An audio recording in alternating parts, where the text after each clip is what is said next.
Back Look Cinema, the podcast. I'm not responsible for your assumption. Not being able to speak is not the same as not speaking. You seem as if you like to talk. I let people talk who like to talk. It makes it easier to find out how full of shit they are. Hello people, my name is Zoe. It's spelled Z-O or Z to the O for those of you outside of the US. Welcome back, friends. This is the 173rd episode of Back Look Cinema, the podcast, where we take a look back at the movies of yesteryear, especially the movies of the latter half of the last millennium. If you like what you're about to hear, then please tell your family, tell your friends, and tell that incredibly well-dressed Chinese man over there about Back Look Cinema. If he acts like he doesn't speak English, don't let him fool you. He's fluent. He can totally speak English. So thank you for joining us once again. Sorry, this episode is super late, and I don't exactly know how late this recording will be as I record this. It should have came out this past Monday, and it didn't. So the question is, will it come out before next Monday? I don't know. I'm racing to the end. But the movie that we're going to talk about this week is a much beloved movie. I remember when I first saw this, I found it exciting and thrilling, and it had two of my favorite actors at the time. So there's the young and up and coming Chris Tucker, and off of his, he was like a rising star at the time. One of his biggest movies that he did was Friday with Ice Cube, and he was incredible and dynamic in that movie, and that he just has a style of comedy that lends to the characters that he plays on the movies that he's in. And he's playing a version of himself, more than other actors tend to. So sometimes you see a Chris Tucker movie and it's Chris Tucker turned up to like maybe 3 or 4. And then there's a movie like The Fifth Element where Chris Element is turned up to 11. And then there's one of the best action movie stars, one of the best martial arts fighters living today, and his name is Jackie Chan. And fighter, in a sense, is cinematic fighter, and he's always been incredible and exciting. And these two teamed up for the movie that we're going to talk about, Rush Hour.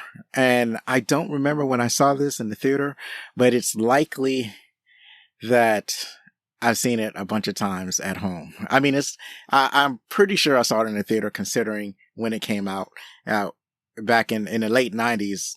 I was going to the theater regularly. So I'm pretty sure I saw it in the theater, but I just don't remember. And I've seen this movie like many times, at least 3 or 4 times. I'm not going to say many. Many would be like 10 times. Haven't seen this movie 10 times, and I haven't seen this movie in a long time, but I've seen it at least 3 or 4 times. And I always get a kick when I watch this movie.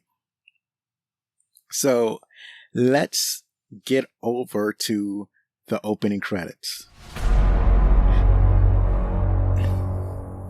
These are the opening credits of Rush Hour, where I give you a synopsis of the film, and I'm going to talk about the budgets, and I'm going to go over to who made the movie. You know, the actors, the director, the guy who composed the music, those type of things. So, in Rush Hour, Mr. Han, a consul of Hong Kong, is reassigned to the United States, where he and his young daughter expect to live in relative safety and security. But this illusion is shattered when a vile and mysterious Hong Kong gangster kidnaps his daughter to ransom her for millions of dollars. The FBI takes over the case, but Han isn't satisfied that they have his best interests at heart. So he sends for someone he trusts from Hong Kong to assist with the investigation. Inspector Detective Lee. The FBI, in turn, attempts to sideline Lee by saddling him with an LAPD detective, Carter. But both Carter and Lee have other ideas and are determined to find Consul Han's daughter in spite of the FBI trying to keep them out of the loop and out of the way. Rush Hour was released September 18th, 1998. Produced by New Line Cinema and Roger Burbaum Productions. It grossed over $141 million in the US and Canada and over $244 million worldwide on a reported budget of $33 million. To put that into proper perspective, if this movie were made today, then the gross would have been around $274 million in the US and Canada. It would have been $475 million worldwide, and the budget would have been around $64 million. So imagine spending $64 million and getting a return of $475 million. That, ladies and gentlemen, is what they call a hit. So this movie was starring Jackie Chan as Detective Inspector Yan Yang Lee. You may have seen him in Rumble in the Bronx. I talked about this on episode 114 with one of the biggest Jackie Chan fans in the entire United States, at least the biggest Jackie Chan fan that I have ever met. He goes by the name of Troy Sarr, and he is one of the hosts of Not a Bomb podcast. You may have also seen Jackie Chan in Police Stories, like one of his most famous films, or The Foreigner, or, well, I just want to say that he did an amazing job in The Karate Kid from 2010. And also, I think the first time I've ever heard of Jackie Chan was in the movie Drunken Master, even though, admittedly, I still haven't seen that movie. Up next is Chris Tucker. He plays Detective James Carter from the LAPD. You may have seen him in Silver Linings Playbook.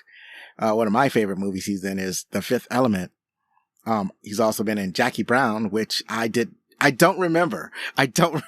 When I think of Jackie Brown, I like Chris Tucker does not come to mind. Also, as I mentioned earlier, Friday, which is one of my favorite movies that he's in. And he also appeared in Air, which I hadn't seen yet. We also have Ken Leung as Sang. You may have seen him in Old or Star Wars Episode 7, The Force Awakens, or Inside Man. Tom Wilkinson plays Thomas Griffin / Juntao. You may have seen him in Michael Clayton, Eternal Sunshine of the Spotless Mind, or The Full Monty. Tsai Ma plays Counsel Han. He's been in The Campaign, Arrival, and Mulan from 2020. Julia Hsu plays Han Soo-young, and this is her only theatrical appearance. Chris Penn plays Clive Codd, and you've seen him in Reservoir Dogs, Footloose, or True Romance. Rex Linn plays Agent Whitney. He's been in Cliffhanger, Wyatt Earp, and Cutthroat Island. Among others, he's a character actor. He's been in so many things. Mark Ralston plays Agent Russ. He's also been in a bunch of movies. He's been everywhere. He also does voice work. He does television. When you see his face, you're like, I know that guy. He just has that type of face. You may have seen him in The Shawshank Redemption that I covered in episode 101, and Aliens. I think he was one of the Marines. I can't exactly remember. Or you may have seen him in The Departed. And lastly, I have Elizabeth Pena, and she plays Detective Tanya Johnson. And you may have seen her in Lone Star, La Bamba, or heard her voice in The Incredibles. This movie was directed by Brett Ratner, and that name is super familiar, but I hear that name bounced around when they talk about producers and directors, but I never actually connected it with the movies that he might have directed. So as it turns out, he has directed Red Dragon, X-Men: The Last Stand, which I know a lot of people hate this movie, but I actually like it. Hercules 2014, that's with Dwayne "The Rock" Johnson, another movie that a lot of people feel that is mid, but that I kind of like. It's definitely a guilty pleasure. There's also Tower Heist and Money Talks, movies that he directed. This was written by Ross Lamanna and Jim Kauf. Lamanna has written not a lot of projects. His work can be found in Maximum Impact and Arctic Blue, and that's like most, if not all, of his theatrical writing credits. Kauf, however, has written a number of movies, including Stakeout, The Hidden, Secret Admirer, Operation Dumbo Drop, which I feel like is a lost gem, Snow Dogs, and National Treasure. I watched the first movie, but I understand that the series as a whole is something that people love. And then there's also Taxi, and that is a movie with, I think it's a movie with Queen Latifah. I want to say it's a movie with Queen Latifah. Anyway, the music is composed by Lalo Schifrin. This is a name that is not all that familiar to me, and he's mostly active in the mid 60s to the mid 80s, I want to say. And he was very active throughout the 70s. So he has composed music for such films as THX 1138, Dirty Harry, Enter the Dragon, Magnum Force, Return from Witch Mountain, and the Amityville Horror. So you've heard him. It's just that the name doesn't exactly ring a bell for me. So that's it for the opening credits. And as far as announcements, just the same old thing. Just keep checking the website, backlickcinema.com, and go to the shop section, or you can go directly to backlickcinema.com/shop. And then you could check out the wares that I have on display. Also still working on setting up Bazaar de Alonso, the eBay shop. I'll eventually get it done. That's a promise to myself. And that's it for the announcements. Let's go on to our favorite parts.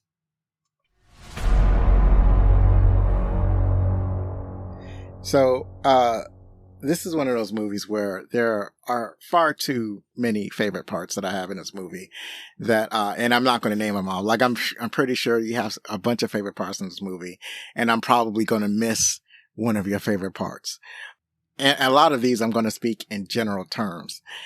I think the themes of this movie surrounds the value of diversity.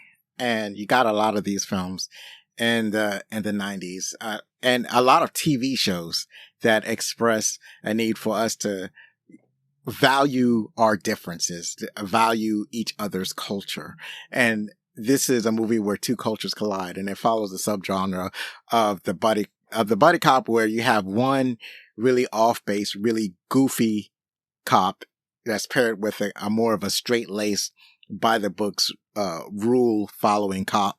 And they team up and they kind of mesh their styles together. So it's not just a mesh of cultures, but it's also a mesh of personality. And you can see each other trying to basically get along, because they don't get along at first. So they're learning to get along. They're learning to appreciate their differences. And then they teach each other things from their culture and they're separately and together, they're both able to flourish. And that something that we saw a lot of. We saw it on, there are a lot of TV shows where black children are paired with white families, or vice versa, or a show where you're basically having to learn to get along with a different culture, some way, shape, or form. Or there's a different version where you have men trying to get along with women, right? So there was a lot of that, and I think it was an effort to cause a cultural shift to get us, because American is a collection of a bunch of different cultures, and just to kind of get us to have a discourse with each other, to learn to live with each other. And I think this movie is kind of following that general vibe, at the same time giving us a lot of action and a lot of comedy that's layered on top of that. Like I said, speaking of my favorite parts in general term, So in general, I love all of the fight scenes in this movie. All of the action scenes in general, but all of the fight scenes. They are collectively my favorite part. It would be hard to pick and choose which fight scene, especially when you have a fight scene with Jackie Chan. He's always incredible. He's always, moving in ways that you don't expect for him to move. I mean, by the time this movie comes out, you're just looking for Jackie Chan to do something fantastic, right? It's like, that's why you go to a movie that features Jackie Chan, because he's going to be going through doors, through windows. He's going to be doing something with chairs. He's going to be sliding under objects like pool tables or dinner tables. He's going to be using weird everyday. In this movie, he used a steering wheel as a weapon, and that, just incredible. He's doing all types of dynamic stunts.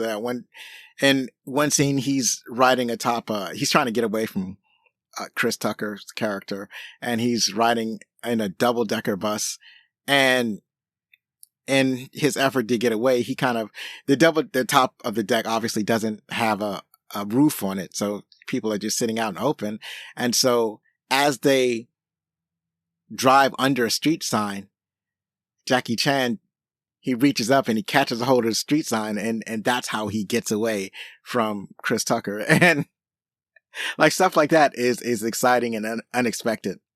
And this movie it's filled with action scenes like that.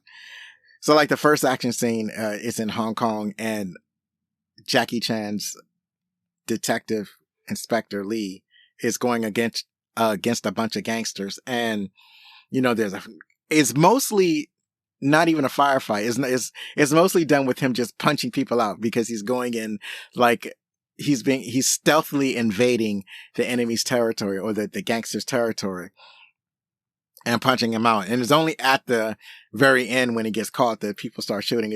The way he's just going through windows, kicking people, and just doing all of the things that, Jackie Chan normally does. That's all very exciting. And it's like I said, what you expect to see. There's another scene that's really good that I wanted to highlight, where it's near the end of the movie, near the climax, or at the climax, when Lee and Carter, the two main characters, they're fighting against a bunch of gangsters, and they're like fighting back to back, and they're swinging each other around and kicking people on opposite sides. It's a very beautifully choreographed dance. I'm pretty sure that was choreographed by Jackie Chan. And the thing about it is that Chris Tucker is not a martial artist, but he choreographed it in such a way that, I should say Jackie Chan choreographed the fight. I'm pretty sure. I didn't check the credits, but I'm pretty sure that it was choreographed by Jackie Chan. So regardless of who choreographed the fight, it was choreographed in a way that makes it looks like Chris Tucker knows what he's doing. And I really appreciated that. I really appreciate how, and it was just dynamic. It looked like a dance, as I guess some people might think of that as being over choreographed, but this is an action comedy, not a strictly action movie. So in an action comedy, I think you can get away with it looking more like a dance than an actual fight. And it just adds to the fun. It's a value added, not value taken away. Another favorite part I have of this film is the bromance between the Jackie Chan character Lee and the Chris Tucker character Carter. I'm just now realizing that Chris Tucker's character is named James Carter, so Chris Tucker's character could also be called Jimmy Carter. So anyway, Jimmy Carter and Detective Lee, they have a great bonding throughout the movie. Like they first start off as basically adversaries, and that's fun, being adversarial against each other. And then when they start to bond, and it's like it takes a long time, because Carter, very particularly, he doesn't want the assignment that he's been given. James certainly has a certain amount of bigotry towards Detective Lee, and that kind of gets in the way with them working together. So it's more on him of being accepting of Lee. And also Lee doesn't really want to be shackled with Carter. So they do work on their relationship throughout the story. And I liked how that progresses. I like how that develops. And it's basically a kind of dual character arc, getting them from being adversarial to them working together where they can actually come to trust and support each other by the time they get to the end of the movie. And I'm not one to recognize chemistry, but in this instance, they really do seem to have a lot of great chemistry together. And you can actually see that also in the outtake scenes where they're, making mistakes, flubbing their lines, and then, they're laughing and joking and whatnot.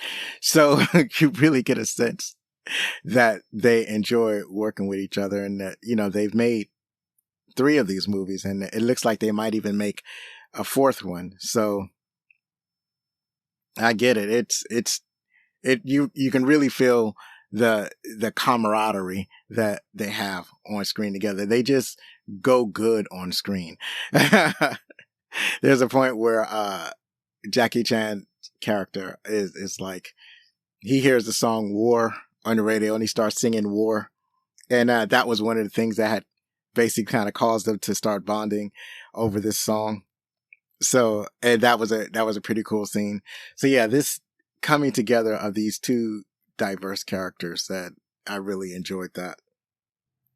So there's one particular scene where they use a joke that it's a joke that you would kind of expect in this scene, but in this particular movie, it's used to, I think it's more effective, I guess. So that's when Jackie Chan, I think it's a pool hall. It's a pool hall that's owned, operated, and frequented in a black neighborhood by black people. So this is a point where James Carter goes into the back room to talk to some gangsters about finding this missing girl, and he leaves Lee outside in the main room. And Lee is he's trying to be friendly and whatnot. And he tries to greet these men. There's a bunch of men in here. He tries to greet these men the same way that Carter greeted the men. And the way Carter did it, he used a racial slur. And he used the racial slur. He was like, "What's up, my nigga?" And then goes to the back of the room. And then Lee tries to do the same thing. And it doesn't really work. And he doesn't understand why. And then everybody tries to fight them. And, he's going to fight them back. And he's really good at the fighting. He's better than they are at the fighting. And that's funny. It's an interesting, way of doing the misunderstanding style of comedy trope. And, it's over the years, probably less and less funny because it's not as, it doesn't feel as fresh, and it feels, cliche to do a joke like that. But because this is like one of the earlier instances of this joke that I had seen, it's funnier when I see it in this movie than if I were to see it like today. So even though it's even back then, it was still a little bit of a cliche, but still it's a funny moment. I think it's funny because it's Jackie Chan doing it, and not because it's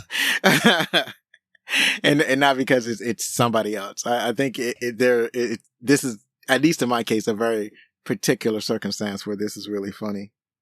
I really enjoyed the quick pace of the movie, the overall style of the movie, and it doesn't feel like it's rushing too fast, and it doesn't feel like it's a point where it like slows down too hard.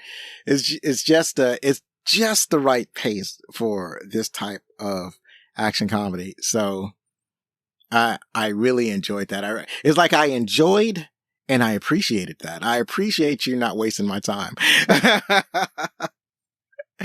So yeah, this movie really moves right along, and that's one of my favorite things about this type of movie, is that it moves at a good clip without slowing down too much. I think it's just very well edited. it's a very good use of time. So I really enjoyed that. Lastly, I'll mention that I just like the overall comedy in this movie. Admittedly, the plot is threadbare. An important person's girl gets kidnapped, and then they bring in some people to try to find this girl, and then they find the girl, and basically the mystery is solved. It's not particularly deep. It's just enough of a plot for the jokes and the action, and the jokes in this movie work extremely well. And it's mainly powered by Chris Tucker, as he is wont to do. There's a lot of improvisation in this movie that he does, and he's a comedian. Like he knows, he has an instinct for what is funny. He has an instinct for what will make people laugh, and they just kind of let him go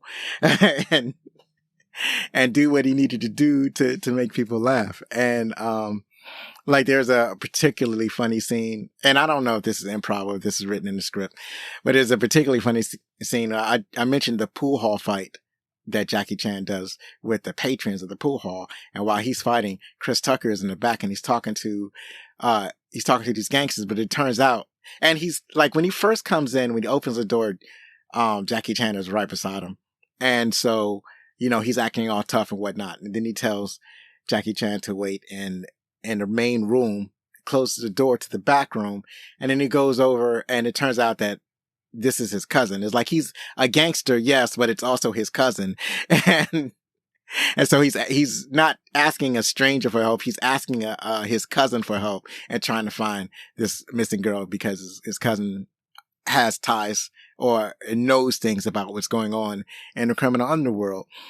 And that transition from him talking to his cousin as though they were enemies to him talking to his cousin like their family. It's a beautiful comedic moment, and they have, lots of funny moments like this throughout the movie, and that just makes it. And then Jackie Chan is also comedic, especially in a earlier part of the film when he's trying to get away from Chris Tucker's character.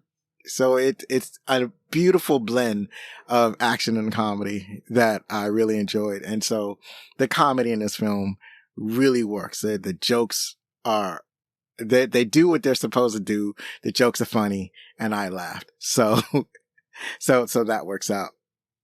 So those are some of my favorite parts of Rush Hour. Let me know what some of your favorite parts are, and drop me a line, leave a comment below. Let me know what's up. So let's go on to our next part, the trivia top 10.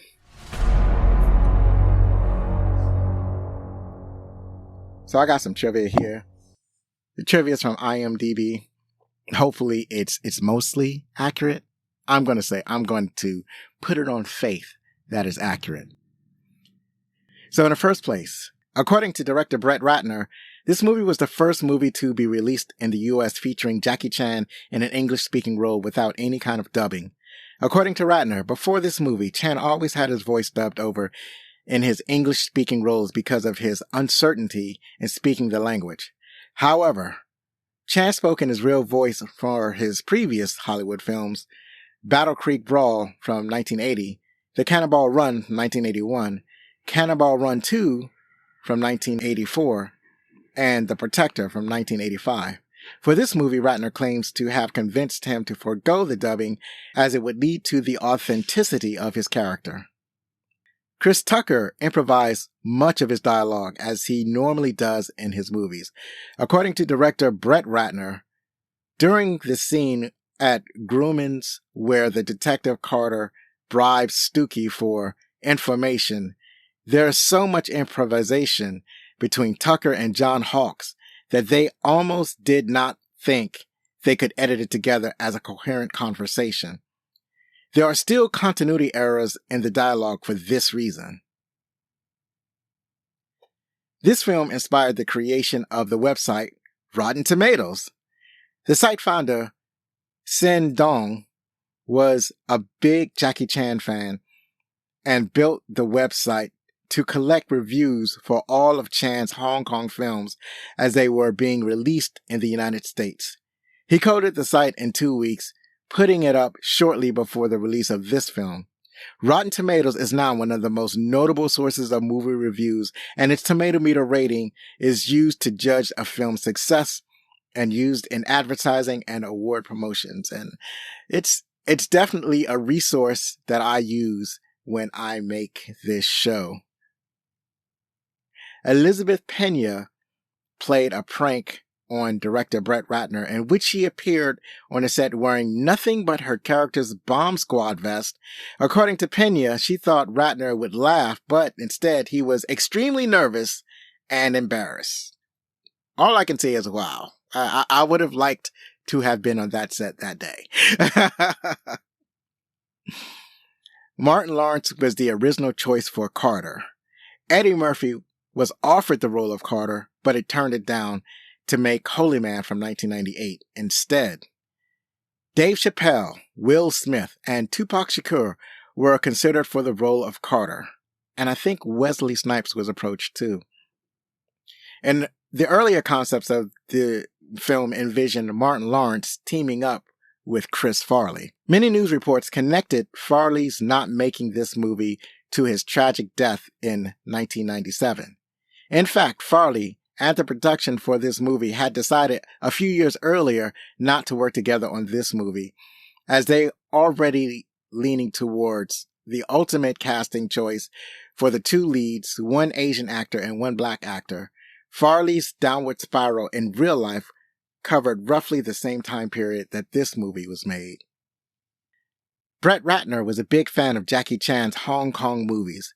He felt that American audiences would not be familiar with the jokes in Jackie's other movies and deliberately reused some of his gags.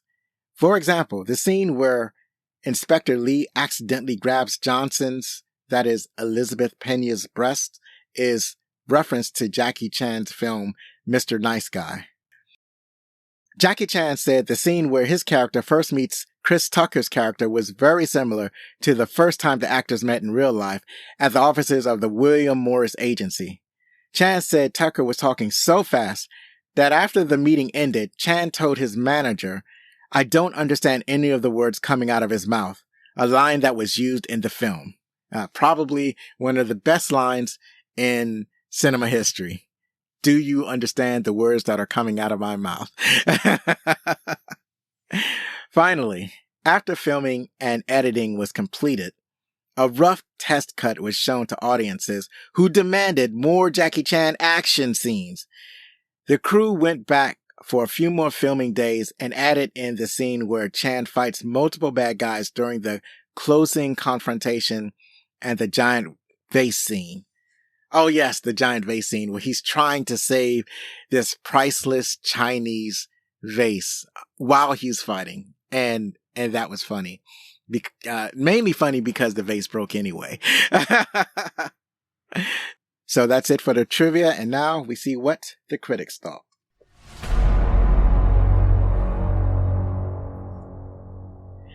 The critics gave it a 62%. The audience, or popcorn meter as they're starting to call it, gave it a 79% on Rotten Tomatoes, which, as I just learned, as we all learned just now, was inspired by this movie. And IMDb Reviews has it at a 7.0 out of 10. So let's go to our first critic. Lisa Alspector from Chicago Reader wrote, "The contrast between Tucker's motor mouth and Chan's man of few words should be funnier, but the plot, which is cliched without quite becoming self-reflexive, and uneven pace dampen most of their moments." Well, as I always say in a situation like this, comedy is subjective. So she thought that it should be more funny. I thought it was just right funny. Some people thought it may have been funnier than I thought it was funny. But to me, it actually works. Maitland McDonough from TV Guide, Edmonton, Alberta wrote, "Brash, stupid, and surprisingly watchable, this picture puts just the slightest spin on the 48 hours. And I think 48 hours kind of started this type of drama, this type of subgenre of buddy cop films where it's not just you have two cops together, but one that's extremely comedic and one that's straight-laced. It's kind of like, it's like if you have Abbott and Costello, but you did an Abbott and Costello movie where they played cops, something like that, and where Abbott always played the straight guy and Costello was really out there, at least from my perspective. That's how I remember the duo. Up next, Rob Gonsalves from Rob's Movie Vault wrote, "How sad. The great Chan is presumed to need this kind of dumbed down buddy movie." To which I would kind of, I would respond, a lot of Jackie Chan movies are kind of dumb in this way. So I don't see why this would be out of, context or out of style for Jackie Chan. Like something like, Rumble in the Bronx. That was kind of a goofy movie. You know, I've not seen, I know I need to watch more Jackie Chan movies. And admittedly, I have not seen a lot of them, but the movies that I have seen, he is a little bit goofy. Like I always seen him as like the goofy martial arts fighter. So I don't see this as out of character for Jackie Chan. At last, we have Charlotte O'Sullivan from Time Out. She wrote, "Much of the best dialogue you suspect was improvised by Tucker and Chan, who seemed truly taken with each other to make a delightful, ordinary, extraordinary pair." And I believe I concur with that. I think I said as much a few minutes ago. Finally, Rush Hour is, as of this recording, available on Netflix. Now, I still have to postpone for the eagerly anticipated movie Strange Days. So in the meantime, we'll take a look at a movie that I had a lot of fun with when I was growing up. It was a fantastic thriller that no one really talks about anymore, so I want to bring it back to the forefront. It stars Emilio Estevez, Cuba Gooding Jr., Dennis Leary, Stephen Dorff, and Jeremy Piven. Join me next time so that we can talk about Judgment Night. You can follow us on Blue Sky, Threads, TikTok, Instagram, and sometimes Twitter. Please contact us with any questions, comments, or suggestions at fanmail@backlickcinema.com. Please rate and review on your favorite podcast app. And if you're listening on YouTube, please like or subscribe or leave a comment below. I'd love to hear from you. Let me know what your favorite parts are. Do you have any additional trivia? Did I mess up on the trivia? Did I put something wrong? I invite you to correct me. One last time, if you like the show, then please help us grow by spreading the word about Backlick Cinema, the podcast. Believe me, it matters. I've been Zoe Richardson. Be safe, share a movie from yesteryear with your family, hug your loved ones, and if you're gonna be anything, be outstanding.